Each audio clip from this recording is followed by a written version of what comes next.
अस्सलामुअलैकुम। कैसे हैं आप सब दोस्त? उम्मीद है सब लोग खैरियत से होंगे। तो आज हम गोल्ड की वीकली फोरकास्ट करते हैं और देखते हैं कि नेक्स्ट वीक गोल्ड मार्केट किस तरफ मूव करती है।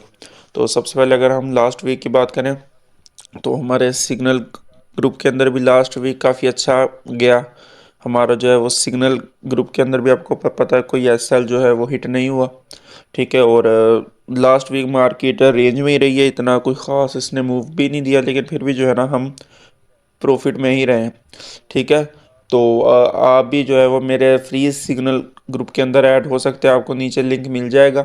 ठीक है। और मेरा नंबर भी होगा, आप मेरे नंबर के थ्रू भी ऐड हो सकते हैं, फ्री ऑफ कॉस्ट है, कोई इसकी जो है ना वो चार्जेस या फीस भी नहीं है। तो इसके अलावा अगर आप चैनल पर नए हैं तो चैनल को भी सब्सक्राइब करें, वीडियो को लाइक करें। ठीक है। तो अब हम जो है वो वीकली फोरकास्ट देखते हैं कि नेक्स्ट वीक गोल्ड मार्केट किस तरफ जाएगी। तो सबसे पहले हम फॉरेक्स फैक्ट्री पर जाते हैं। तो फॉरेक्स फैक्ट्री पर अगर हम जाएँ तो सबसे पहले तो जो है वो आज के दिन जो है वो सेशन की जो है वो टाइमिंग भी चेंज हुई है। यानी कि न्यूयॉर्क सेशन जो है ना 1 घंटा जो है वो अब लेट स्टार्ट होगा। यानी कि अगर अब पाकिस्तानी वक्त के मुताबिक पहले यूएस सेशन जो है वो 5 बजे स्टार्ट होता था तो अब जो है वो ये 6 बजे स्टार्ट होगा पाकिस्तानी टाइम के हिसाब से। ठीक है। तो उस हिसाब से आप जो है अपना टाइम मैनेज कर लें। यानी कि पहले 5 बजे स्टार्ट होता था, अब जो है वो 1 घंटा लेट स्टार्ट होगा। सारे सेशन जो है ना वो एक एक घंटा जो है वो अब लेट स्टार्ट हुआ करेंगे। ठीक है। 6 माह जो है वो अब ऐसे ही चलेगा। अब अप्रैल के अंदर आई थिंक या मार्च के अंदर जो है ना वो अगेन जो है वो पीछे आएगा। तो ये ठीक है, साल में 2 दफ़ा ऐसा होता है। तो बाकी जो है वो हम देखते हैं मंडे वाले दिन हमारे पास कोई जो है इम्पोर्टेंट डाटा नहीं है। मैन्युफैक्चरिंग पीएमआई का डाटा है। ठीक है। और ट्यूसडे वाले दिन जो है ना वो हमारे पास जॉब्स ओपनिंग का डाटा है, हमारे पास अच्छा डाटा है। हमारे पास वेडनेसडे वाले दिन जो है वो हमारे पास सर्विसेज पीएमआई है एंड एडीपी नॉन फार्म का डाटा है। ठीक है। और थर्सडे वाले दिन जो है हमारे पास अनएम्प्लॉयमेंट क्लेम्स हैं। और फ्राइडे वाले दिन जो है हमारे पास एनएफपी है और कोर पीसी भी है, अनएम्प्लॉयमेंट रेट है। तो फ्राइडे वाले दिन अगर शट डाउन जो है वो ख़त्म हो जाता है यूएस का, तो फिर जो है हमारे पास फ्राइडे वाले दिन काफ़ी अच्छी जो है ना हमारे पास मूव आएगी यूएसडी पेयर के अंदर। ठीक है। गोल्ड के अंदर भी और जो बाकी भी यूएसडी के पेयर्स हैं सब के अंदर अच्छी मूव हमें देखने को मिल सकती है। तो अब हम जो है वो टेक्निकल्स की तरफ जाते हैं और देखते हैं कि टेक्निकल्स हमें क्या बता रहे हैं। तो सबसे पहले हम मंथली टाइम फ्रेम पर जाते हैं। तो मंथली टाइम फ्रेम पर अगर हम जाएं तो अगर हम लास्ट मंथ जो मंथ क्लोज हुआ है उसकी कैंडल देखें तो उस कैंडल के अंदर सबसे जो है ना वो हाई वॉल्यूम लगा है। ठीक है। अल्ट्रा हाई वॉल्यूम की कैंडल बनी है और जो है वो इसकी जो है ना वो क्लोजिंग बाय में ही हुई है, लेकिन इतनी अच्छी जो है ना वो कोई कैंडल ये नहीं बनी। तो जैसे लास्ट कैंडल थी वो बहुत अच्छी बाय की कैंडल थी, अभी जो है ना इसके ऊपर भी काफ़ी लंबी जो है ना वो विक भी है। तो वीकली कैंडल जो है ना वो इतनी कोई अच्छी कैंडल नहीं है। ठीक है। इसका वॉल्यूम भी काफ़ी अच्छा आया हुआ है और टॉप के ऊपर जो है ना वो अगर नेक्स्ट मंथ की कैंडल जो है वो 3500 के करीब करीब या इससे डाउन क्लोज होती है ना तो आपका जो है गोल्ड एक लंबी रिट्रेसमेंट की तरफ आ सकता है। लेकिन अभी कोई जो है ना उसके सिनेरियोज अभी वैसे नहीं है। ठीक है। कि हम कहें कि बहुत लंबी जो है ना वो रिट्रेसमेंट आएगी, अभी ऐसा कोई जो है ना वो सिनेरियो नहीं है। ठीक है। ये सिर्फ इस कैंडल को देखकर मैं बता रहा हूँ कि एक अल्ट्रा हाई वॉल्यूम है और जो है ना वो एक डाउन जो है वो ऊपर लंबी इसकी वीक है, इस वजह से मैं कह रहा हूँ। बाकी जो अभी कोई सिनेरियोज ऐसे हमें बिल्डअप होते हुए नज़र नहीं आ रहे। तो वीकली टाइम फ्रेम के अंदर जाते हैं। तो वीकली टाइम फ्रेम के अंदर अगर हम लोग देखें तो वीकली टाइम फ्रेम की जो कैंडल है ना वो हमें कुछ और बता रही है। क्योंकि अगर हम देखें ना ये वाला हमारे पास एक फेयर वैल्यू गैप था। ठीक है। ये वाला और मार्केट ने क्लोजिंग जो है ना इस फेयर वैल्यू गैप के ऊपर दी है। ठीक है। इसका मतलब ये होता है कि ये एक बाइंग साइन है। ठीक है। और अगले जो है ना हमें वीक की कैंडल ऐसी बनती हुई नज़र आ सकती है। ठीक है।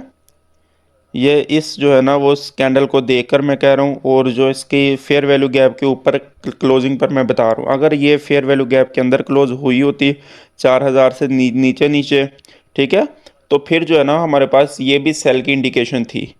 लेकिन इसने ऐसा नहीं किया और ये बाइंग जो है ना वो फेयर वैल्यू गैप से ऊपर ऊपर जो है ना इसकी क्लोजिंग है। तो इसका मतलब ये है कि ये अगेन जो है ना अपने ऑल टाइम हाई की तरफ एक दफ़ा अगेन जो है ना वो मार्केट जा सकती है। ठीक है, तो आप जो साथ साथ सीखने की भी कोशिश किया करें कि कैसे फोरकास्ट करते हैं और किन किन चीज़ों को देखा जाता है। ठीक है, तो ये हमारे पास ऑल टाइम हाई है। ठीक है, तो मार्केट जो है ना अब अगेन जो है ना इसकी तरफ जा सकती है। ये वीकली कैंडल के हिसाब से मैं आपको बता रहा हूँ। बाकी इसको अगर अगेन मार्केट लिक्विडेट करने आती है तो ये नीचे हमारे पास एक और फेयर वैल्यू गैप मौजूद है यहाँ पर। ठीक है, तो ये भी जो है ना हमारे पास अच्छा एक बाइंग का जो है ना वो एरिया है, तो इसको भी हम माइंड में रखते हैं। और बाकी जो है हम अब डेली टाइम फ्रेम के अंदर जाते हैं। डेली के अंदर जो है ना हम सिनेरियोज़ को देखते हैं। तो डेली टाइम फ्रेम के अंदर जो है ना हमारे पास ये एक एक छोटा सा एरिया है हमारे पास। तो अगर हम लोग देखें जो अगर मार्केट मंडे वाले दिन जो है वो इस एरिया को ब्रेक कर देती है ना, ये वाला हमारे पास जो है कुछ इससे ऊपर क्लोजिंग दे देती है 4025 से 30 के ऊपर ऊपर इस एरिया के ऊपर। ठीक है ना, अगर हमें सिर्फ एक जो है ना वो कैंडल इसके ऊपर जो है ना वो चाहिए कुछ इनगल्फ टाइप की हो। ठीक है, तो हमारे पास जो है ना वो फिर काफ़ी अच्छा एक बाइंग का साइन हो जाएगा। ये लास्ट एरिया जो मार्केट को डाउन जो है ना वो ला सकता है। हमें अगर डेली की कैंडल इससे ऊपर क्लोज कर देती है ना तो अगेन आपके जो है वो बाइंग स्टार्ट हो सकती है इस डेली टाइम फ्रेम को भी देखकर, क्योंकि मार्केट ने जो थर्सडे वाले दिन की भी कैंडल है वो एक बाइंग इनगल्फ टाइप है, लेकिन पूरी इनगल्फ इसने नहीं की।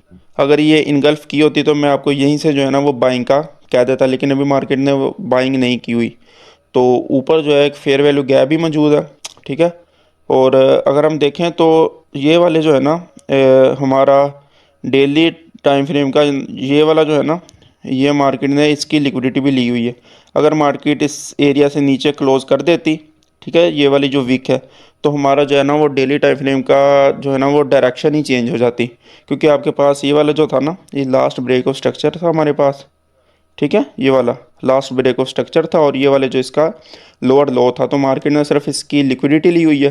तो यहाँ से हमारे पास जो है ना वो एक बाइंग के अच्छे जो है ना हमारे पास सिनेरियोज बिल्डअप होते हुए नज़र आ रहे हैं। ठीक है, अगर मार्केट इसको एक दफ़ा और लिक्विडेट करती है, ठीक है, सिर्फ लिक्विडेट करे, इसके नीचे क्लोज ना करे। ठीक है, 3900 से नीचे नीचे जो है ना क्लोज ना करे। ठीक है, तो फिर आपको जो है ना गेन एक दफ़ा मार्केट डाउन लगा कर भी जो है ना वो एक दफ़ा ऐसे करके भी ऊपर जा सकती है। ठीक है, इसका पहला टारगेट जो है ना वो ये वाला होगा। अगर मार्केट इसको ब्रेक कर देती है तो फिर 4500 और 5000 भी जो है ना वो इजीली मार्केट जा सकती है, लेकिन पहला टारगेट हमारे पास यही वाला होगा। ठीक है, तो अभी H4 के अंदर जाते हैं। H4 के अंदर हम जो है ना अब नेक्स्ट देखते हैं। तो H4 के अंदर जो हमारे पास अभी जो सिनेरियोज़ हैं वो जो है ना मैं आपको बता देता हूँ कि H4 के अंदर भी हमारे पास ये वाली एक रेजिस्टेंस बनी हुई है, ये वाला। ठीक है, एरिया ये वाला। तो मार्केट इससे ऊपर क्लोज नहीं कर रहा। अभी जैसे ही मार्केट एक दफ़ा इससे निकल जाता है तो आपने जो है ना वो बाइंग स्टार्ट कर देनी है। ठीक है, यानी कि मार्केट एक दफ़ा इससे ऊपर क्लोज करे H4। ठीक है, 4050 के ऊपर ऊपर H4 क्लोज होती है तो आपने जो है ना यहीं से जो है ना वो बाइंग के अंदर बैठ जाना है। ठीक है, तो अगर मार्केट इस नीचे आती है एक दफ़ा फिर तो आप इसको जो है ना इस एरिया को माइंड में रख सकते हैं। तो अभी हम जो है वो H1 के अंदर जाते हैं। बाकी जो है ना H4 के अंदर एक सेलिंग लेवल भी मौजूद है हमारे पास। एक सेकंड, ये वाला जो है ना हमारे पास यहाँ पर लिक्विडिटी मौजूद है। ठीक है, ये वाली है इस एरिया के ऊपर और इससे ऊपर जो है ना हमारे पास ये वाला एक फेयर वैल्यू गैप, और इस आप कैंडल को ना पूरी को लेंगे ऐसे इस तरह। ठीक है, कुछ तो ये वाला जो है ना हमारे पास एक सेलिंग का एरिया हमारे पास यहाँ पर मौजूद है। ठीक है, और अगर आप इससे पीछे देखेंगे तो ये एक ऑर्डर ब्लॉक भी है। ठीक है, तो ये काफ़ी अच्छा जो है ना हमारे पास एक एरिया है। यहाँ से मार्केट आपकी सेल साइड जो है ना वो काफ़ी अच्छा आपको 200-300-400 पिप्स भी जो है ना आपको मिल सकते हैं। लेकिन अगर अग्रेसिव बाय जा रही हो तो फिर जो है ना आपने एहतियात के साथ ट्रेड लेनी है। ठीक है, बाकी जो है ना वो स्ट्रक्चर इसका भी अभी जो है ना वो चेंज हुआ है H4 का। अगर आप देखें तो यहाँ से जो है ना वो इसका स्ट्रक्चर चेंज हुआ है, लेकिन क्योंकि ये डेली टाइम फ्रेम की लिक्विडिटी थी। तो अभी जो है ना अगर आपका इससे ऊपर क्लोज कर देता तो मैं पर्सनली इसको जो है ना वो बाय ही जाता हुआ देख रहा हूँ। ठीक है, तो अभी हम जो H1 के अंदर जाते हैं। तो H1 के अंदर अगर हम लोग देखें तो H1 के अंदर ये वाला हमारे पास जो है ना काफ़ी अच्छा एक सेलिंग एरिया था। ठीक है, उसकी वजह ये है कि क्योंकि यहाँ पर हमारा ब्रेक ऑफ स्ट्रक्चर था और ये हमारे पास लिक्विडिटी थी यहाँ पर। ठीक है, और लिक्विडिटी के ऊपर जो है ना आपका एक फ्रेश ऑर्डर ब्लॉक जो है ना वो मौजूद था। ठीक है, ये हमारे पास लिक्विडिटी थी यहाँ पर, और इससे ऊपर जो है ना वो एक हमारे पास ऑर्डर ब्लॉक मौजूद था। तो ये काफ़ी अच्छा जो है ना हमारे पास सेलिंग का एरिया था। तो अभी भी जो है मार्केट यहीं पर मौजूद है। अगर मार्केट इसको लिक्विडेट करे अपना इससे ऊपर क्लोजिंग दो जो है ना वो कैंडल हमें इससे ऊपर चाहिए H1 की। ठीक है, फिर हम जो है ना इसको बाइंग में देखेंगे। बाकी एक ये वाला बाइंग का एरिया भी था जहाँ से जो है ना वो मार्केट ऊपर जा रही है अभी, ये वाला। ठीक है, इससे मार्केट ने ऊपर गई है, लेकिन अभी जो है ना इसकी डायरेक्शन वो वाज़ेह नहीं है, क्योंकि अगर मार्केट इसको ब्रेक कर देती है ना एक दफ़ा, फिर हमारे पास जो है ना इसका स्ट्रक्चर जो है ना वो बुलिश साइड पर शिफ्ट हो जाएगा। ठीक है, तो ये वाली रेजिस्टेंस जो है ना आपने इसको ज़रूर माइंड में रखना है। बाकी एक ये वाला एक एरिया हमारे पास मौजूद है यहाँ पर। ठीक है, आप यहाँ से जो है ना एक आपकी बाइंग भी जा सकती है। एक सेकंड, ये वाला जो है हमारे पास। ठीक है, यहाँ से आप इसको बाइंग में देख सकते हैं। बाकी जब तक ये वाली रेजिस्टेंस ब्रेक नहीं होती आप यहाँ से सेल करें, नीचे से बाय करें। ठीक है, इस तरह जो है वो रेंज के अंदर आप कर सकते हैं। ठीक है, क्योंकि मार्केट यहाँ से जो है ना एक डाउन भी आ सकती है ऐसे। ठीक है, तो ये भी आपने सिनेरियोज माइंड में रखने, क्योंकि मार्केट हमारी नहीं है। ठीक है, कि हम इसको चला रहे हैं। ठीक है, हमने सिर्फ मार्केट के साथ चलना होता है। आपने सिर्फ देखना है कि मार्केट कैसा बिहेव कर रही है, हमने उस तरह जो है ना वो मार्केट के साथ साथ चलना होता है। ठीक है, तो आपको उम्मीद करता हूँ कि आपको सारे जो है सिनेरियोज पता लग गए होंगे कि हमने जो है वो कब बाइंग देखनी है, कब इसकी सेलिंग देखनी है। ठीक है, तो दुआ में ज़रूर याद रखिएगा। अल्लाह हाफिज़।